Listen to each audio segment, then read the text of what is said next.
Alors, j'en ai parlé brièvement, on a plusieurs types de marchés qui existent. Le premier, et je vous en ai parlé juste avant, c'était le marché des biens et des services, avec des entreprises qui vont proposer et vendre des biens et ou des services.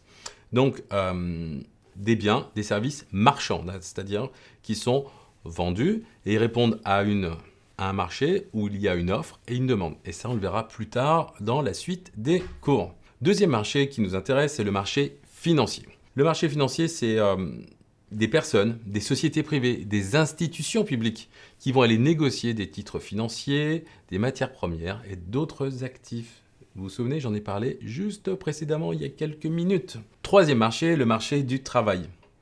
Eh ben, le marché du travail, c'est très simplement le marché d'échange de l'offre et de la demande de travail, d'emploi, tout simplement.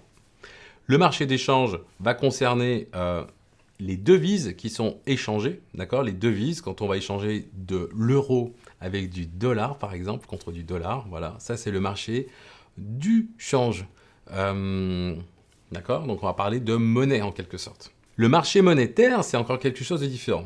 C'est un marché où on va aller avoir les emprunts à plus ou moins long terme entre les entreprises, les grandes entreprises et les institutions financières. Donc on est à un niveau beaucoup plus global, beaucoup plus général, d'accord? C'est différent du marché du change, même si on parle de monétaire.